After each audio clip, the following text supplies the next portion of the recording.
ప్రభు యేసు నామమున మీ అందరికీ వందనములు తెలియచేసుకుంటున్నాను. నేను మీ సహోదరి రత్నకుమారి. ఈరోజు దేవుని వాగ్దానం, దేవుని కృప. అవునండి, దేవుని కృప లేనిదే మీరు కానీ నేను కానీ ఎవ్వరూ కూడా జీవించలేమండి. ఆయన కృపామయుడు, ఆయన కృప అపారమైనది, ఆయన కృప అనంతమైనది. అవునండి, మీరు కానీ నేను కానీ ఆయన కృపలోనే జీవిస్తున్నాం, కానీ లేకపోతే ఇది మన గొప్పతనం కాదండి. మరి దేవుణ్ణి తెలుసుకోకముందు మేము అన్యులుగా ఉన్నప్పుడు మొట్టమొదటగా ఒక ఇంటికి మేము మారామండి. ఎప్పుడంటే నాకు వివాహం నిశ్చయమైనది, ముహూర్తాలు పెట్టిన తర్వాత మరి ఇంకా మంచిళ్ళు తీసుకుందామని మా అమ్మగారు వేరే మంచిళ్ళు తీశారు అద్దెకి. మేము ఆ ఇంట్లోకి వెళ్ళామండి. వెళ్ళిన తర్వాత అక్కడ దేవుని నమ్ముకున్న వాళ్ళు, ఇల్లు మాత్రం చాలా బాగుంది. దేవుని నమ్ముకున్న బిడ్డలు. అయితే మేము అన్యులు అయినా మాకు ఆ ఇల్లు అద్దెకి ఇచ్చారు. మేము ఆ ఇంట్లో ఉంటుండగా నాకు ముహూర్తాలు అవి పెట్టారు. తర్వాత వివాహం జరిగింది. తర్వాత నేను కూడా మరి మొదటి కానుపు కూడా ఆ ఇంటికి రావడం జరిగింది. మేము ఆ ఇంట్లో ఉండగా మరి ఆ సహోదరి, ఆ తల్లిగారు దేవుడి గురించి చెప్పేవారు. మా కోసం ఏదన్నా బాధగా ఉన్నప్పుడు ప్రార్థన చేసేవారు. అంత బాగుండేది. కానీ ఒకరోజు వాళ్ళకి మందిరం కట్టుకున్నారు. మందిరం కట్టుకుని అందులో ఆరాధన జరిగేటప్పుడు మమ్మల్ని పిలిచి మీరు కూడా రండి, కూర్చోండి, ఆరాధనలో కూర్చోండి అనేవారు. అంటే మేము అన్యులం కదా, పెద్దగా వెళ్ళాలని అనుకునేవాళ్ళం కాదు.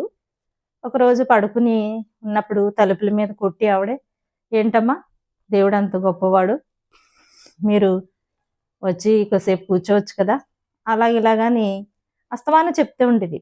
అయితే ఒకరోజు నేను ఈ విధంగా సమాధానం చెప్పానండి ఆవిడకి. అమ్మా, మీరు పిలుస్తున్నారని నేను వచ్చి ఏదో భక్తి చేయటం కాదు, కానీ నా హృదయంలో పుట్టాలి, నేను మనస్ఫూర్తిగా అంగీకరించి ఆనందంగా రావాలి, అంతేగాని మీరు పిలుస్తున్నారని వచ్చి నేను ఏదో నటించటం కాదమ్మా అని ఆవిడకి నేను ఒకసారి సమాధానం తిరిగి ఇచ్చానండి. అలాగా కొంచెం రోజులైన తర్వాత ఒకరోజు ఒక రాత్రి నాకు ఒక కల జరుగుతుంది. చిన్నప్పుడు మా నాన్నగారు బొంబాయికి పనికి వెళ్ళేవారండి. 3 నెలలకి 4 నెలలకి వచ్చేవారు. అక్కడ వచ్చేటప్పుడు మా నాన్నగారు మాకు మంచి ఫ్రాక్స్ బొంబాయి నుండి, తర్వాత బొమ్మలు ఇవన్నీ తెచ్చేవారు. అయితే మా నాన్నగారికి ఒక అలవాటు ఉంది. చిల్లర డబ్బులు దాచిపెట్టి వచ్చేటప్పుడు ఇంత మూట తీసుకొచ్చేవారు. తీసుకొచ్చి మా నాన్నగారు వచ్చినంత సంతోషం, ఆనందంగా ఉండేవాళ్ళం. ఈ బొమ్మలు, మంచి మంచి ఫ్రాక్స్ ఇచ్చినప్పుడు ఈ చిల్లర మూట పెద్ద పిల్లనైనా నాకు ముందుగా నాకే ఇచ్చేవారు మా నాన్నగారు. అమ్మా, ఈ మూట నీకోసం దాచాను, చిల్లర మూట, ఇది నీకోసం అని నాకు ఇస్తే, ఆ మూట తీసుకుంటే చాలా చిల్లరండి, ఎన్ని డబ్బులు ఉండేయో అవన్నీ లెక్క పెట్టి మంచి బట్టలు, చెప్పులు, ఇంకా పుస్తకాలు ఇవన్నీ కొనుక్కునేది అనమాట. చాలా సంతోషంగా ఉండేది. ఆ అలవాటు మా నాన్నగారికి ఉంది. అయితే ఆ రోజు రాత్రి నాకు కల వస్తుంది. ఆ కళలోని మా నాన్నగారు మళ్ళీ వైజాగ్ వెళ్ళారండి పనికి. వైజాగ్ పనికి వెళ్ళి ఒక 15 రోజులు చేసిన తర్వాత నేను పలానా రోజున వచ్చేస్తున్నానమ్మా అని కబురు పంపించారు. సరే అని మేము ఎదురు చూస్తున్నాము. ఆ రోజు రాత్రి నాకు ఒక కళ జరుగుతుందండి. ఆ కళలోని మా నాన్నగారు వచ్చేసారు ఊరి నుంచి. వచ్చి, అమ్మ, నీకు ఎప్పుడు చిల్లర తీసుకొచ్చి ఇస్తాను కదా దాచి, ఈరోజు ఇదిగో నీకు తీసుకొచ్చిన చిల్లరి అని ఇలా గుప్పుడుతోటి నా చేతికి ఇచ్చారు. నేను తీసుకునేటప్పుడు మా నాన్నగారు ఇలా గుప్పులు ఓపెన్ చేసేటప్పటికి అందులో 5 రూపీస్ కాయిన్ ఉందండి. ఆ 5 రూపీస్ కాయిన్కి 6 వజ్రాలు నిలువ, 3 వజ్రాలు అడ్డము, దగదగ దగదగ మెరిసిపోతుందండి. మా నాన్నగారు ఆ 5 రూపీస్ కాయిన్ నా చేతికి ఇచ్చారు. నేను తీసుకుని చూసేసరికి ఎంత దగదగ అద్భుతంగా మెరిసిపోతుందండి. 6 లైన్లు వజ్రాలు పెద్ద పెద్దవి, 3 లైన్లు అడ్డము, నిలువు, ఈ వజ్రాలు ఈ 5 రూపీస్ కాయిన్లో దగదగ దగదగ మెరిసిపోవడం తీసుకుని నేను ఇలా పట్టుకున్నాను. ఆ కళ జరిగింది. మళ్ళీని ఆ కళలోనే ఒక నీలిరంగు సముద్రం కెరటం, ఆ నీళ్లు ఒక్క కెరటం అలా నా మీద నుంచి కుమ్మరింపబడింది. నీలి రంగు అండి, అది బ్లూ కలర్లో ఉందన్నమాట. ఆ బ్లూ కలర్లోని వాటర్ ఒక కెరటం అలాగ నా మీద పడింది. ఈ 5 రూపీస్ కాయిన్ ఇలా పట్టుకున్నాను. ఆ కళ నాకు జరిగిందండి. అప్పుడు నేను ప్రెగ్నెంట్గా ఉన్నాను. తర్వాత బాబు పుట్టడం, మళ్ళీ కొంచెం రోజుల తర్వాత మళ్ళీ చిన్న బాబు పుట్టడం ఇలా జరిగింది. ఒక 6 సంవత్సరాల తర్వాత మరి దేవుడిలోకి రక్షణలోకి వచ్చానండి. అది నేను ఒక రోజు అన్నాను కదా, నా హృదయపూర్వకంగా కలగాలి, అప్పుడు నేను దేవుడి దగ్గరికి వస్తాను, వచ్చి మామూలుగా ఇష్టం లేకుండా వచ్చి నటించటం కాదు అని నేను ఆమెకి తిరిగి సమాధానం చెప్పానండి. కానీ దేవుని కృప అప్పుడే నాకు దేవుడు కనికరించాడనమాట. ఆయన కృప లేనిదే మీరు కానీ నేను కానీ ఎవ్వరము జీవించలేమండి. దేవుని కృప ఎంత గొప్ప వరము. అయితే బైబిలు ఈ రీతిగా వాక్యం సెలవిస్తుంది. మరి ఎపిసి పత్రిక 2వ అధ్యాయం 8వ వచనంలో ఈ రకంగా వాక్యం సెలవిస్తుందండి. ఈ రీతిగా మీరు విశ్వాసము ద్వారా కృపచేతనే రక్షింపబడి ఉన్నారు. ఇది మీ వలన కలిగినది కాదు, ఇది దేవుని వరమే. నిజమేనండి.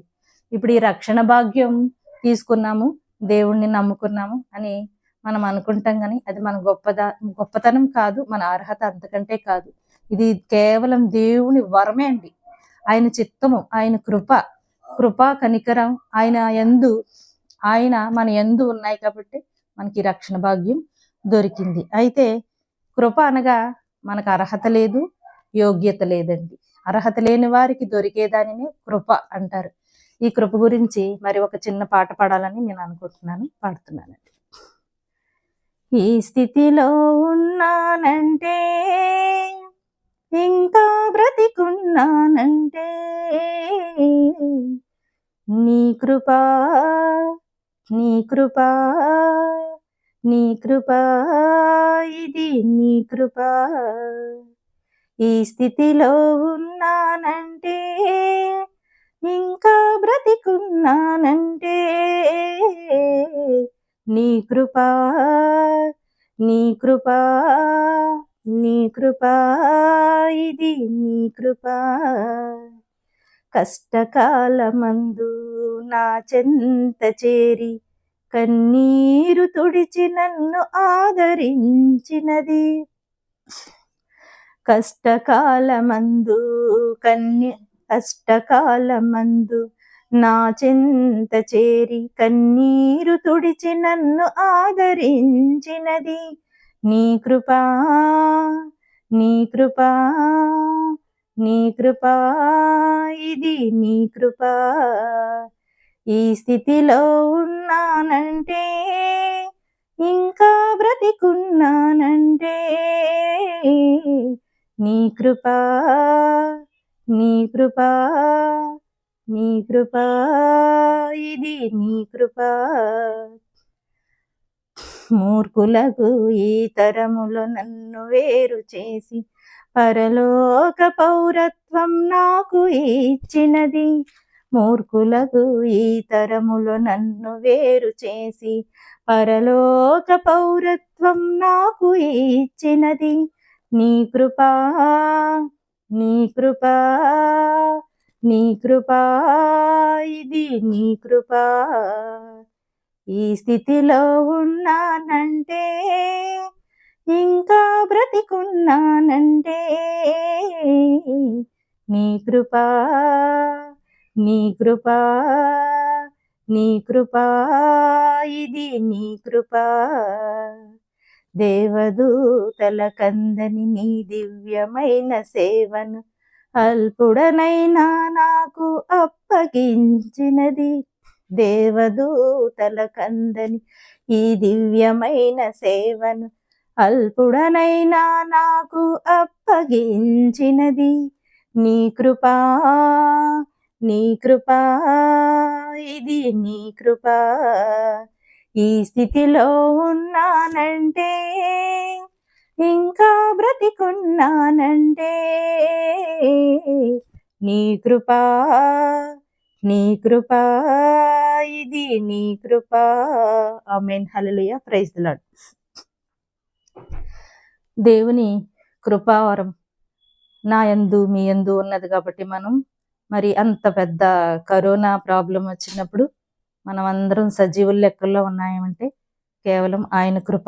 అవునండి, ఆయన కృప లేనిదే మనం జీవించలేము, ఆయన కృప లేనిదే మనం మనలేము కూడా భూమి మీద. దేవుని వాక్యం బైబిల్ గ్రంథంలో ఈ రీతిగా సెలవిస్తుందండి. కీర్తనల గ్రంథం 103వ అధ్యాయం 11వ వచనంలో, భూమి కంటే ఆకాశము ఎంత ఉన్నతముగా ఉన్నదో ఆయన యందు భయభక్తులు కలవారి ఎడల ఆయన కృప అంత అధికముగా ఉన్నది. అవునండి, భూమి కంటే ఆకాశం ఎంత ఎత్తుగా ఉన్నదో అంత ఎత్తుగా ఆయన మన ఎడల ఆయనకున్న కృప అంత ఉన్నతమై ఉన్నదండి. అవునండి, మరి భూమికి ఆకాశానికి ఎంత ఎత్తు ఎవరైనా అంచనా వేయగలమా? వేయలేమండి. మరి నా చిన్నతనంలో అయితే మా నాన్నగారు మేము వేసవికాలంలో మరి డాబా పైన పడుకున్నప్పుడు ఆకాశం వైపు చూస్తూ మా నాన్నగారిని కొన్ని ప్రశ్నలు, నాన్న ఆకాశం ముట్టుకోవచ్చా, అందుతుందా, ఒకసారి ముట్టుకుంటాను, ఒకసారి అక్కడికి వెళ్ళాలి అంటే అందుతుందా అంటే, లేదమ్మా అందదమ్మా, అది ఎంతో ఎత్తులో ఉంది. మరి నిచ్చెన వేసుకుంటే అందుతుందా నాన్న అంటే, లేదమ్మా ఆ నిచ్చెనకే అందదు. మరి ఇంకా పెద్ద నిచ్చెన వేసుకుంటే అందుతుందా నాన్న, లేదమ్మా అది కూడా అందదు. మరి తాడి చెట్టు అంతా ఎత్తు అయితే అందుతుందా, 2 తాడి చెట్లు అంత ఎత్తు అయితే అందుతుందా, 3 తాడి చెట్లు అంత ఎత్తు అయితే అందుతుందా, లేదమ్మా అది ఎప్పటికీ కూడా మనకు అందదమ్మా, అది ఎక్కడో పైన ఎక్కడో ఉంది, భూమికి ఆకాశం చాలా ఎక్కడో దూరం, ఎన్నో వేల మైళ్ళు దూరంలో ఉంది అని మా నాన్నగారు చిన్న వయసులో చెప్పేవారండి. మాకు అలాంటి డౌట్స్ ఏమైనా ఉంటే. మరి దేవుని కృప మానవునికి అందినదే కాదు, అంత గొప్ప అదృష్టం మనకి కలిగిందంటే, నిజంగా ఈ రక్షణ భాగ్యం కలిగిందంటే అది కేవలం దేవుని కృపే అండి. గొప్ప దేవుడండి. మరి నా జీవితంలో దేవుణ్ణి నేను కలిగిన తర్వాత ఆయన కృపలో ఉన్నాను కనుక నిజంగా నేను జీవించి ఉన్నానని నేను ప్రతి ఎపిసోడ్లోనే చెప్తానండి ఖచ్చితంగా. ఎందుకంటే నేను ఎన్నోసార్లు అనారోగ్యం పాలయ్యాను, హాస్పిటల్ పాలైపోయాను, మరణాంచుల్లోకి కూడా వెళ్ళిపోయానండి. కానీ ఆయన దేవుడు నన్ను మరి తిరిగి తీసుకొచ్చాడండి. ఒకసారి నా జీవితంలో మరి భయంకరంగా నాకు పెయిన్ వచ్చేసింది, కడుపులో పెయిన్ వస్తుంటే నేను హాస్పిటల్కి వెళ్ళడం, డాక్టర్ గారిని సంప్రదించిన తర్వాత నాకు చాలా ప్రాబ్లమ్స్ ఉండేదండి. ప్రాబ్లమ్స్ ఉంటే మరి మందులు వాడుతుంటే 3 నెలలకి కొంచెం బాగా అయ్యేది, మళ్ళీ వచ్చేసేది. మళ్ళీ మెడిసిన్ వాడుతుంటే బాగుండేది, మళ్ళీ వచ్చేసేది.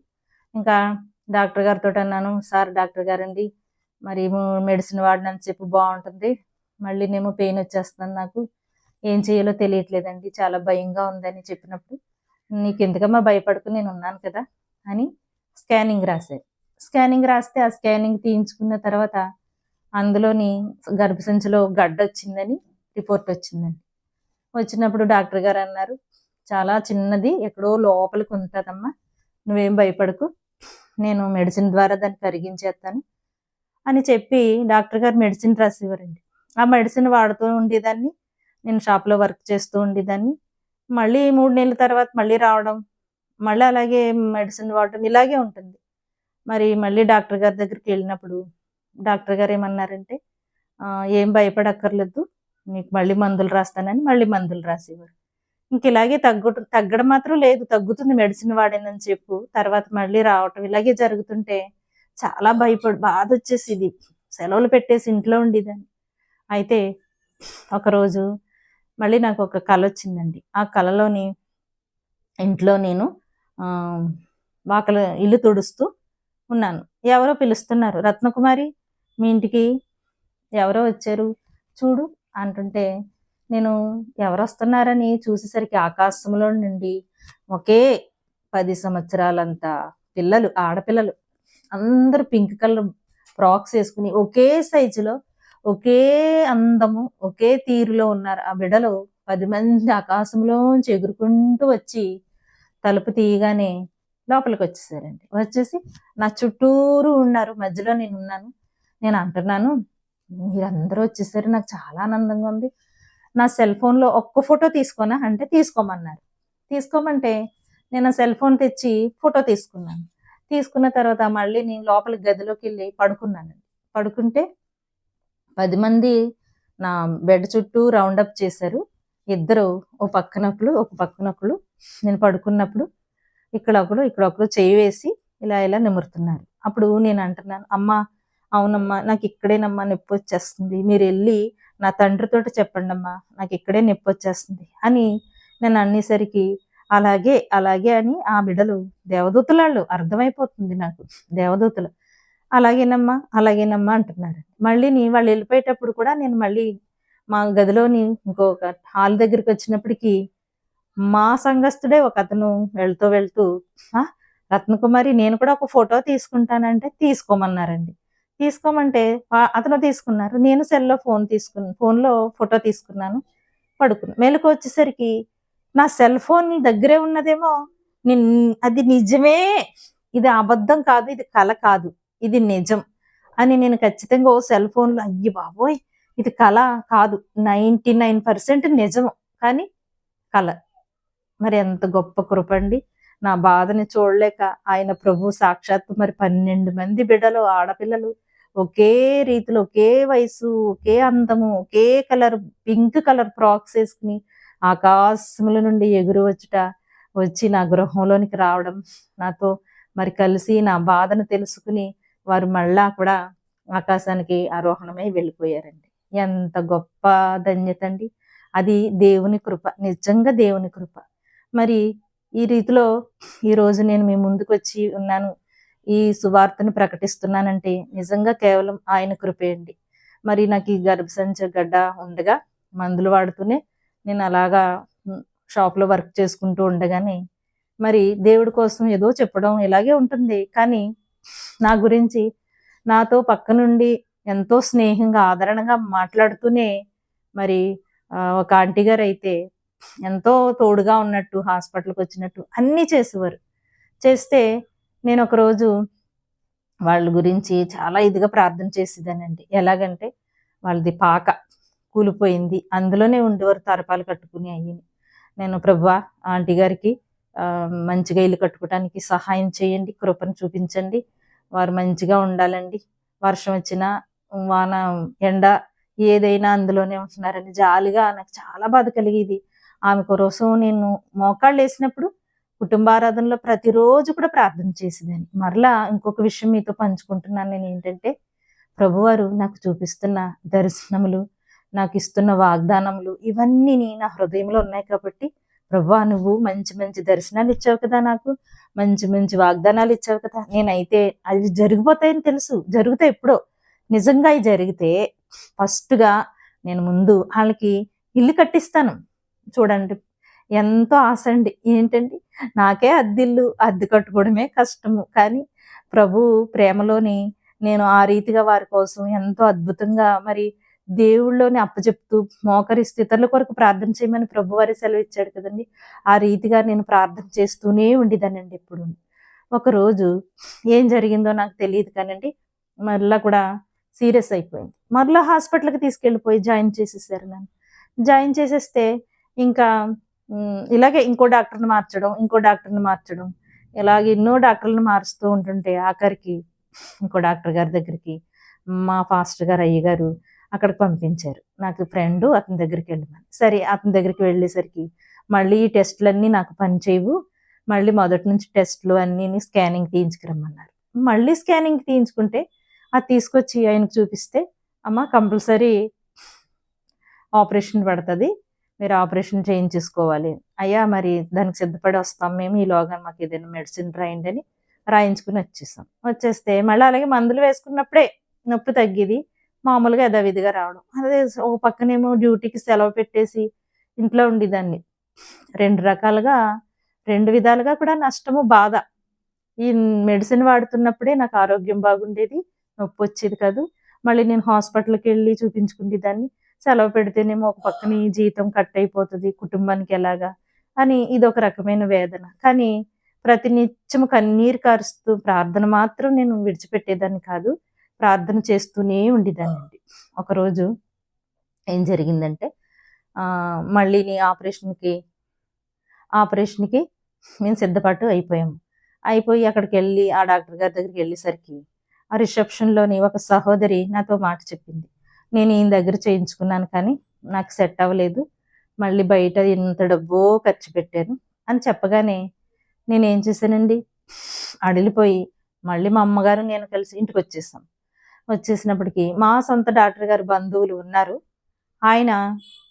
ఆయన దగ్గరికి వెళ్దాము అని చెప్పారండి. చెప్తే నేనంటాను, ఇన్ని రోజులు ఇన్ని డాక్టర్లు తిరిగేసాక నా దగ్గరకి జ్ఞాపకం వచ్చానా? ఇప్పుడు వచ్చారు అని అంటారేమోనమ్మా, వద్దమ్మా అని నేను అంటున్నాను. లేదమ్మా, ఏమనరు డాక్టర్స్, అలాగే ఏమనరు, వెళ్దాం రా అమ్మ అని అంటే, సరే ప్రభు దగ్గర ప్రార్థన చేసుకుని మరి అమ్మ నేను వెళ్ళటం జరిగిందండి. వెళ్ళిన తర్వాత అక్కడ డాక్టర్ గారు ఇక్కడ ఇంత ఫైల్స్ ఉన్నాయి నా దగ్గర, ఈ రిపోర్ట్లన్నీ చూసి ఆయన ఒకే ఒక మాట చెప్పారు. నాకైతే ఇవన్నిటిలోని చూస్తుంటే క్యాన్సర్ ఏమో అని డౌట్గా ఉంది అని చెప్పారండి. ఆ మాట ఎప్పుడైతే చెప్పారు, గుండెలు పగిలిపోయినంత బాధ, భయం. మా అమ్మ నేను అక్కడే కుప్పకూలిపోయి కన్నీరు కారుస్తున్నా. ఆయన ఇంకేం చేశారంటే పెద్దగా ఎంఆర్ స్కానింగ్ రాసిచ్చారు. ఇది తీస్తే గానీ నేను ఏది చెప్పలేను. తర్వాత అక్కడ ఉన్న వాళ్ళందరూ కూడా మా కోసం బాధపడుతున్నారు. సిస్టర్స్, డాక్టర్ గారు వైఫ్ అందరూ కూడా, రత్నకుమారి ఇప్పుడే కష్టపడి బ్రతుకుతున్నావు, నీకేంటి ఇలా వచ్చింది అని అంటే, అమ్మ నేను కన్నీరు మున్నీరు కార్చి, సరే ఈ స్కానింగ్ రాసిచ్చారు కదా, అప్పటికే నైట్ అయిపోయిందండి, 9 ఆ టైం. ఆటో ఎక్కుదామని వచ్చేసరికి అక్కడ పెద్దగా వామిట్ అయిపోయింది నాకు. మళ్ళీ కాళ్ళు చేతులు పని చేయనట్టు అయిపోతే తిరిగి మళ్ళీ హాస్పిటల్కి వెళ్ళిపోయాం.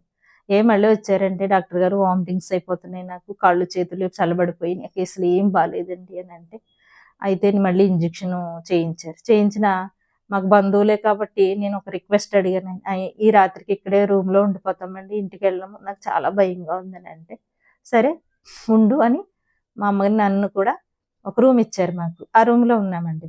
ఆ రూమ్లో ఉంటేని ఆ రాత్రి నా పరిస్థితి ఎలా ఉందంటే అండి, భయంకరమైన నొప్పి, వెన్నుపూసంత అగ్ని మండిపోతుంది, శరీరం అంతా అదుపు తప్పిపోయి ఇంకా ఆధీనంలో లేను.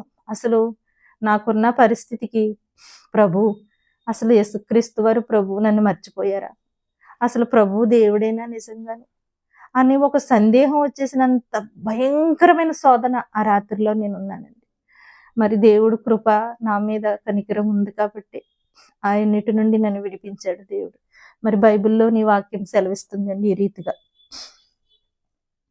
ఇర్మియా గ్రంథము 31వ అధ్యాయము 3వ వచనం. చాలా కాలము క్రిందట యెహోవా నాకు ప్రత్యక్షమై ఇట్లనెను, శాశ్వతమైన ప్రేమతో నేను నిన్ను ప్రేమించుచున్నాను కనుక విడవక కృప చూపుచున్నాను. అవునండి, నిజంగా ఆయన నాకు మరి శిలువ రూపంలో వజ్రాల కింద ప్రత్యక్షమయ్యారు. మరి దేవదూతలను పంపించి నా ఒక బాగోగులు చూశారు. అంత గొప్ప దేవుడండి. మరి ఈరోజు నేను ఇంకా ప్రతిసారి చెప్తానండి, ఎన్ని మరణం అంచుల్లోంచి నన్ను బయటకు తీసుకొచ్చి ఈరోజు నన్ను మీ ముందు ఇలా సాక్షిగా నిలబెట్టాడు. నా సహోదరులు, స్నేహితులు అంటారు, ఎన్ని జబ్బులు చేసినాయో, ఎన్ని అనారోగ్యాలు, నిజంగా నువ్వు ఇలా ఉన్నావంటే అది దేవుని కృపే. నిజమండి, నిజంగా దేవుని కృపే.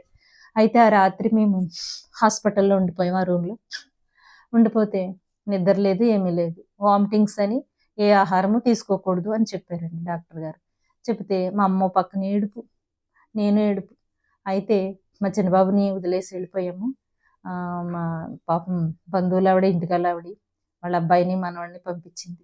వీళ్ళు వెళ్ళారు డాక్టర్ గారి దగ్గరికి, కానీ ఇప్పటికి రాలేదు, ఇంటి పిల్లవాడిని వదిలేరు, పని మనం చూసుకుంటామనుకో, చూసిరమ్మని వచ్చారండి. వచ్చినప్పటికీ గొళ్ళుమని ఏడుస్తున్నాను ఆ రూమ్లో ఉండి నేను. అప్పుడు ఆ సహోదరుడు అంటున్నారు, అమ్మా ఎందుకమ్మా ఏడుస్తారు, మీరు ఏడవకండి అమ్మా, ఇదేదో సాతాన్దే, ఏమీ ఉండదు మీకు, ఎందుకంటే మీరు మరి మా బంధువులకి ప్రార్థన చేశారు కదా, ఇప్పుడు వాళ్ళు కుటుంబం ఎంతో సంతోషంగా ఉన్నారు, అక్కడ అందరూ కూడా మీ పేరు చెప్తున్నారు, దేవుడు మీ ద్వారా కార్యం చేశాడని. అలాంటిది దేవుడు మిమ్మల్ని విడిచిపెట్టేస్తాడా? ఏమీ విడిచిపెట్టడమ్మా, భయపడకండి అని ఆ సహోదరుడు చెప్తుంటే, అలాగే ఒక పక్క ఆయన చెప్పిన మాట ఆనందమైన, నాకు 100% భయంకరమైన నొప్పి, వెన్నుపూస సలుపు, మంచం మీద ఉండలేకపోతున్నాను, కూర్చోలేకపోతున్నాను, నిలబడలేకపోతున్నాను, విపరీతమైన నొప్పి అండి. ఈ నొప్పి భరించలేకుండా పడుకుని లెగిసి కూర్చుని అలా ఎంత బాధో. తండ్రి ప్రభువా నన్ను జ్ఞాపకం తెచ్చుకో, పరలోకమందున్న మా తండ్రి నీ కృప చూపించు, నీ కరుణ చూపించు నాయన. అయ్యా ఇదిగో నా తండ్రి, నా బిడ్డలు అసలే తండ్రి లేని బిడ్డలు, నేను కూడా లేకపోతే నా బిడ్డలు ఏమైపోతారయ్యా, నా బిడ్డల కొరకైనా నన్ను బ్రతికించు, నేను నీ సాక్షిగా జీవించినంత కాలం నీ సాక్షిగా ఉంటానయ్యా, నన్ను నీ సాక్షిగా నిలబెట్టుకో అని ప్రార్థన చేసుకుంటూ జస్ట్ అలా పడుకుంటే ఒక్క 2 minutes నిద్ర పట్టి, ఆ నిద్రలో నాకు ఒక కళ వస్తుందండి మళ్ళీ. ఆ కళ ఏంటంటే, సముద్రం అడుగు భాగము ఎంతో తేటగా కనిపిస్తుందండి. ఆకాశంలో నుంచి సూర్యుని కిరణాలు ఆ సముద్రం లోపల అడుగు పడుతుంటే ఎంతో తెల్లగా కిరణాలు దగదగ మెరిసిపోతున్నాయి. అయితే ఆ సముద్రం అడుగు చాలా తేటగా నా కంటికి కనిపిస్తుంది. నేను అలాగే చూస్తున్నాను. చూస్తుంటే ఒక పీత పాక్కుంటూ వచ్చిందండి. ఒక పీత పాక్కుంటూ వచ్చేసరికి ఆ పీత ఎలా ఉందండి, బంగారపు పీత అండి. ఒక రాడు వెనక్కి దూరిపోయి మొత్తం బాడీ అంతా దూరిపోయి ఇలాగా ఒక డెక్క మాత్రం బయటికి పెట్టి ఇలాగ ఓపెన్ చేసి దాని కూరలు ఇలా చూస్తూ ఒక పీత ఆ సముద్రం అడుగులోని ఒక రాయి కిందకి దూరిపోయి ఆ పీత ఇలా బయటికి పెట్టిందండి. డెక్క పెడితే ఆ డెక్కకి పచ్చరంగు వజ్రాలు, మరి నీలము, ఎరుపు, కెంపు అలాంటి వజ్రాలు పొదిగి పెద్ద పెద్ద వజ్రాలు ఆ పీత బంగారం దగదగ దగ మెరిసిపోతుంది. ఆకాశంలోని సూర్యకిరణాలు ఆ పీత మీద పడుతుంటే ఆ వెలుగుకి నా కళ్ళు చూడలేనంతగా విచిత్రం, ఆనందం, అద్భుతం చూస్తున్నానండి. చూస్తుంటే ఆ పీత ఇలా బయటికి ఉంది కదండి. పీత చూస్తే బంగారం, దానికేమో వజ్రాలు పొదిగున్నాయి, వైడూర్యాలు, మరి ఎన్నో మణులు పొదిగి దగదగదాగా మెరిసిపోతున్న ఆ డెక్క జీవం ఉంది. జీవం ఉందండి. బంగారపు తోటి ఏదైనా విగ్రహం చేస్తే దాన్ని కదులుతుందండి? కదలదు. కానీ ఈ పీత జీవంతోటి మెదులుతూ అది డెక్ బయటకు పెట్టి అలాగే నక్కి నక్కి ఉందండి. Pin drop silent. నేను కూడా అలా సైలెంట్గా చూస్తున్నాను. ఇంకా 10 నిమిషాల్లోంచండి ఇటుపక్క నుంచి ఒక ఫిష్ వస్తుంది. ఆ ఫిష్ బ్లాక్ కలరు, దానికి పెద్ద పెద్ద పళ్ళు, కూరలు, గుడ్లు, కళ్ళేమో ఎర్రగాను, పెద్ద పెద్ద ముళ్ళు, తోక, ఒక కిల్లర్ ఫిష్ భయంకరంగా చాలా నల్లగా ఉందన్నమాట. అది దాన్ని చూస్తుంటే పుట్టిన తర్వాత నేను ఇప్పుడు అలాంటి ఫిష్ని చూడలేదండి. అది పీతేమో ఇక్కడ నక్కి బంగారు డెక్క బయట పెట్టుకుని ఈ సైడ్లోంచి వస్తుందండి. కరెక్ట్గా నల్లని ఫిష్ ఇలాగా వస్తుంటే ఇక్కడ దగ్గరకు వచ్చేసరికి నడుములోంచి కటక్కమని కొరికేసిందండి ఈ పీత. ఎప్పుడైతే కటక్కమని కొరికేసిందో దాని మొండము ఒక పక్క, దీని తలభాగం ఒక పక్క, తోక భాగం ఒక పక్క భూమిలోకి వెళ్ళిపోయి కప్పెడిపోయిందండి. టక్కమని మెలకు వచ్చింది నాకు. మెలకు వస్తే, తండ్రి నువ్వే అది, ఆ బంగారు పీత రూపంలో నువ్వే వచ్చావు నాయన, నిజంగా మరి ఆ కిల్లర్ ఫిష్ని నువ్వు 2 ముక్కలుగా ఖండించేసావు. చాలా గొప్పగా నేను ఇది చూశాను ప్రభా, చాలా ఆనందంగా ఉంది. కానీ శరీరం మాత్రం చాలా నొప్పి వచ్చేస్తుంది. ఆ కళ మెలకు వచ్చిన తర్వాత కూడా నొప్పి, బాధ. ఆ రాత్రంతా ఎంతగానో శ్రమ, ఎంత కష్టమో, ఎంత బాధో, ఎంత ఇబ్బందో. సరే తెల్లారి ఇంటికి వచ్చేసి మళ్ళీ ఫ్రెష్ అప్ అయ్యి మళ్ళీ మేము స్కానింగ్ సెంటర్కి వెళ్తే మరి అక్కడ స్కానింగ్ తీశారు. తీసిన తర్వాత ఆ రిపోర్టు వచ్చేటప్పటికి ఉదయం 9 గంటలకు వెళ్తే మరి సాయంత్రం 8:30 ఆ టైంకి రిపోర్ట్ వచ్చిందండి. ఈలోగా ఉదయం నుంచి మేము సాయంత్రం వరకు అక్కడే వెయిటింగ్ రూమ్లో ఉండి నేను స్తుతిస్తున్నానండి దేవునికి. ఇలాగే చైర్లో కూర్చున్నాను అక్కడ రిసెప్షన్లో. నేను మాత్రం ఆత్మలో మోకాళ్ళు వేసేసి చేతులు పైకి పెట్టి, ప్రభువా తండ్రి మరి ఏమైనా వస్తుందో ప్రభువా, నాకైతే భయంగా ఉంది. నీవైతే కళ్ళలో చూపించావు కదా నాయన, కానీ అదే రిపోర్ట్లో రావాలి ప్రభు, నిజంగా అదే రావాలి. వస్తుంది, కాకపోతే మేము మనుషులం కదయ్యా. డాక్టర్ గారు కూడా నీకేమీ లేదని చెప్తేనే మాకు నమ్మకం వస్తుంది. మనుషులు, దేవాది దేవుడిని నిన్ను నమ్మకుండా వైద్యుల మీదే మేము హోప్ పెట్టుకుని ఉన్నాం నాయన. అయ్యా నీకు కోటి కోటి స్తుతులయ్యా. ప్రభా స్తుతి స్తోత్రం. నా తండ్రి, పరలోకమందున్న మా తండ్రి, ఒక్కసారి నన్ను జ్ఞాపకం తెచ్చుకో అని నేను ప్రార్థన చేస్తూ ఉండగా మరి సాయంత్రం ఆ రిపోర్ట్ వచ్చిందండి.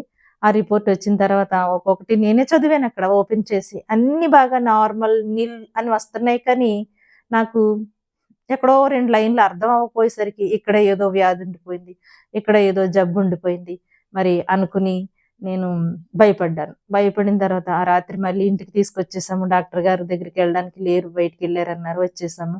మళ్ళీ కూడా ఆ నైటు సాపేసుకుని ఆ రిపోర్ట్లు అక్కడ పెట్టుకుని అమ్మ నేను ఇంక ఏడుస్తూ ప్రార్థన చేసుకుంటున్నామండి. చేసుకుంటే ఈ రిపోర్టు రాసి ఇచ్చినప్పటికీ 3 రోజులు అయింది స్కానింగ్ వచ్చేసరికి. ఈలోగానండి టాబ్లెట్ల కోసమే ఒకే ఒక ఇడ్లీ ముక్క, ఒక గ్లాసులో కొంచెం టీ, అంతే. అది తాగుతున్నాను కానీ కడుపుకి ఆహారం లేదు, సహించట్లేదు, నిద్ర లేదు. ప్రభువా మంచి రిపోర్ట్ ఇస్తావని నేను నమ్ముచున్నాను ప్రభువా, నీ సాక్షిగా నన్ను నిలబెడతావని. అయా కరుణామయుడా నీకు వందనాలు ప్రభా, స్తోత్రాలు, నన్ను కనికరించు, కటాక్షించు అని మేము చాలా ఆనందంగా, మరి ఎంతో బాధగా ఉన్నాం, నిన్ను ఆనందంగా స్తుతించుకునే భాగ్యం నాకు దయచేయి నాయన. అయ్యా నీ బిడ్డలైన వారు కన్నీరు కార్చుట నీకు ఇష్టము కాదు నాయన. ఆయన నీవే సెలవిచ్చావు కదా ప్రభు, నీ బిడ్డలైన మేము ఆనందముగా సంతోషంగా నిన్ను స్తుతించు భాగ్యం నాకు దయచే ప్రభు అని, మరి తెల్లారి కూడా, మరి ఆ రాత్రి కూడా మళ్ళీ ప్రభు నాకు కల్లో వచ్చారండి. ఒక పెద్ద ఆయనలాగా వచ్చి లోపలికి వచ్చేసారు. వచ్చి నేను మంచం మీద పడుకుని మంచం మీద ఆయన వచ్చి కూర్చున్నారు. ఎవరు ఈ వ్యక్తి, ఇలా వచ్చారు, మొక్క పరిచయం ఉంది కానీ మాట పరిచయం లేదు కదా, ఈయనేంటి ఇలా వచ్చేసారు అనుకునేసరికి ఆయన అంటున్నారండి, అమ్మా నువ్వు ఆ ఊర్లోని శ్రీను కోసం ప్రార్థన చేసావు కదమ్మా, ఇప్పుడు వారి కుటుంబం ఎంతో ఆనందంగా సంతోషంగా ఉన్నారు, అందుకోసం నీకు నేను ఒక బహుమతి తీసుకొచ్చాను అన్నారు. ఆయన చేతిలోని 20 రూపాయల కాయింత ఉంది. ఆ నోటు చూసి ఓహో 20 రూపాయల నోటు నాకు ఇస్తారు కాబోలు అనుకుని చూస్తున్నాను.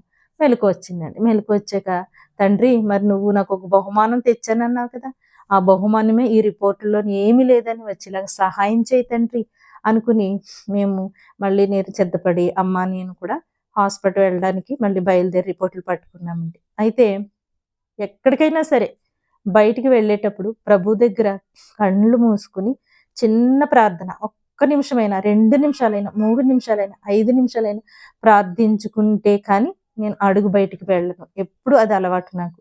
అయితే అమ్మ బయటికి వెళ్ళిపోయింది, ఇంకా తాళం వేసేస్తాను రా అమ్మ అనేసరికి, ఉండమ్మా చిన్న ప్రార్థన చేసుకుంటున్నాను ప్రభు దగ్గర అని మా ఇంట్లోని నాకు మా షాపులో స్టాప్లో ఒక ఆయన ఇచ్చారు ఒక క్యాలెండర్.